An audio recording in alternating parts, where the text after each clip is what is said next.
বলতে পারবো না। ওই তো ওইখানে আপনার দোকান তো, আমার দোকান না, দোকানিও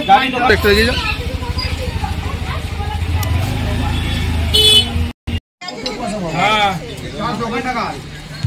হ্যালো, হ্যাঁ হ্যাঁ এসছি আমি।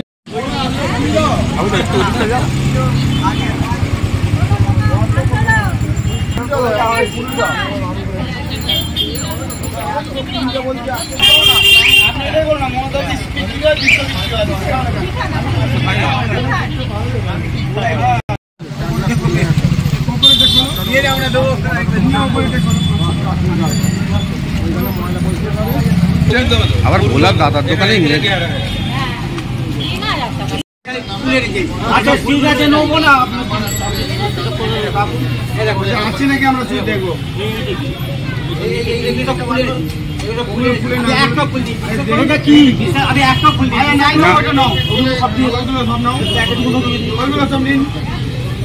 ফাইনটা হবে, বেশি কালাকারি করলে 500 টাকা ফাইন হলো।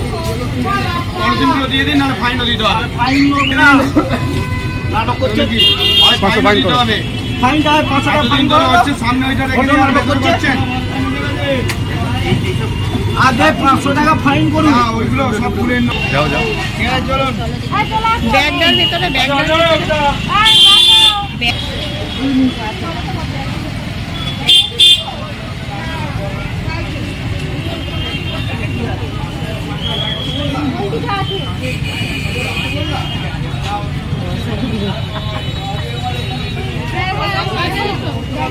দেখেছেন? এই প্রদীপ দা, এবার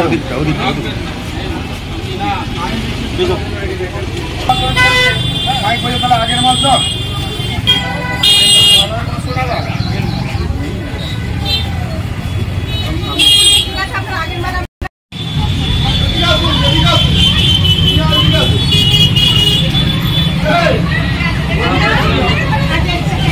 বুঝছে, দেখো।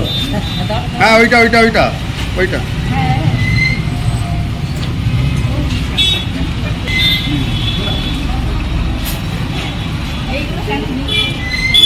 তোমার কম করে তোমার দিনগুলো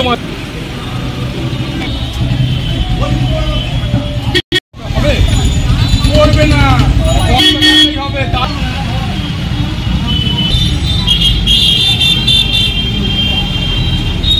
প্রধান যদি কারো তাহলে সেই করে অফিস সেন্টার আছে, অফিস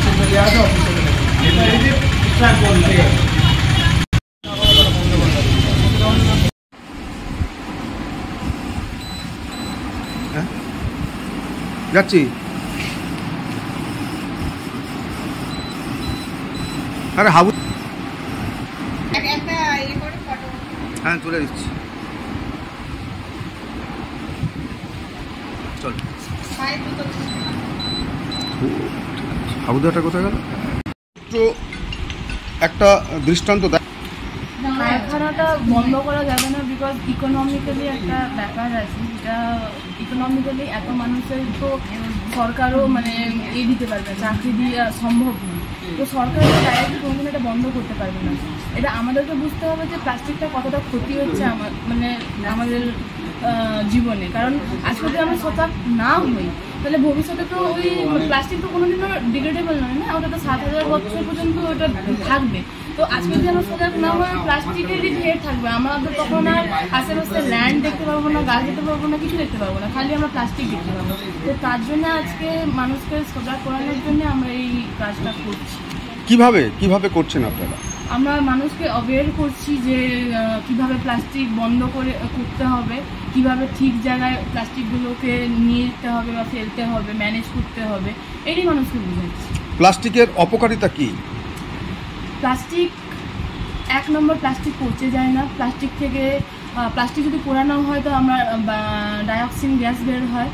আর প্লাস্টিক কখনো পচবেই না, তো ওটা যাবে কোথায়? ওটা যদি আমরা ম্যানেজ না করি তো আমাদের ওখানেই না ঘুরে বেড়াবে।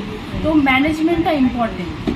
মানুষ বুঝতে চেষ্টা করছে না, বোঝানোর জন্য আপনি কি বলবেন? বোঝানোর জন্য অ্যাকচুয়ালি এটা বিহেভিয়ার চেঞ্জ আমাদের দরকার। মানুষ সবই জানে, কিন্তু যে প্লাস্টিক থেকে কি হয় না হয় সবটাই জানে, কিন্তু ওটা আমাদের বিহেভিয়ারের মধ্যে এসে গেছে বলে মানুষ ওটা মানে নিতে পারছে না। কেন অন্য অনেক জায়গায় এটা চেঞ্জ হচ্ছে, আমরাও চেষ্টা করছি চেঞ্জ করার। আপনার নাম ম্যাডাম? আমার নাম পূর্বাশা মান্না, আমি ডিস্ট্রিক্ট কনসালটেন্ট ফ্রম ইউনক্স।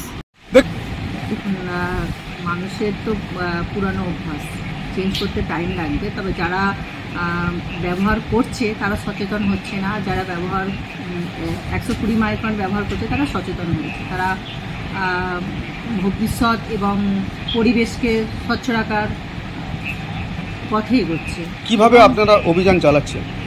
আমরা কীভাবে প্রশাসনকে সঙ্গে রেখেছি এবং আমরা পঞ্চায়েতের তরফ থেকে সকল স্টাফ, সকল মেম্বার, বিডিও অফিস থেকে জয়েন্ট ম্যাডাম, সভাপতি ম্যাডাম সকলেই আমাদের সহযোগিতা করছেন। না, এর পরবর্তীকালে আপনাদের পদক্ষেপ কী হবে? কোনো কঠোর পদক্ষেপ? কঠোর পদক্ষেপ বলতে আমরা এমনিতেই আমরা জরিমানা ধার্য করছি। এরপরেও যদি আমাদের কথা না শোনে তাহলে আমরা প্রশাসনের সাহায্য নেব এবং আমরা প্রশাসন যেভাবে আমাদেরকে পরিচালিত করবো তাদের সেইভাবে আমরা এগোবো। আপনার নাম? আমার নাম কাঞ্চিতা তরফদার, আন্দুল গ্রাম পঞ্চায়েত প্রধান। দেখুন, একদম এটা তো রঙের কোনো বিষয় নয়, এটা হচ্ছে আমাদের পরিবার, পরিবেশ, সমাজ বাঁচানোর লড়াই, এখানে কোনো রং না। আর এই প্রজেক্টটা একদম সেন্ট্রালাইজ স্টেট লেভেল থেকেই এটা হচ্ছে।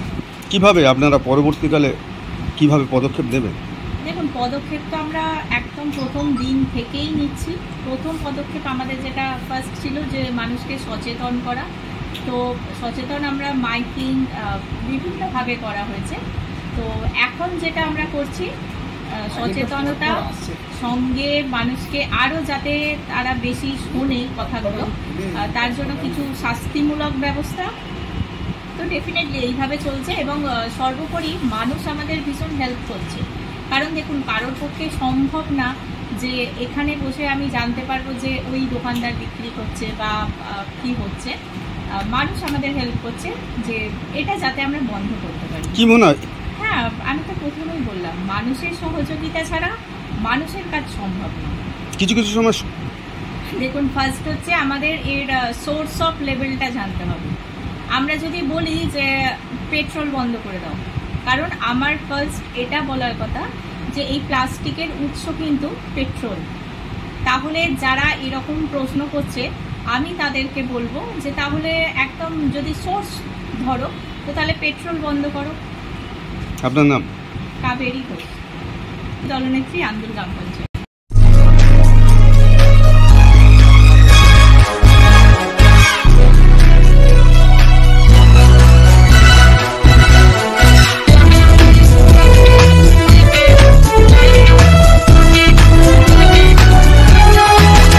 আপনারা দেখছেন এনপিএস নিউজ, সবার সাথে সবার মাঝে।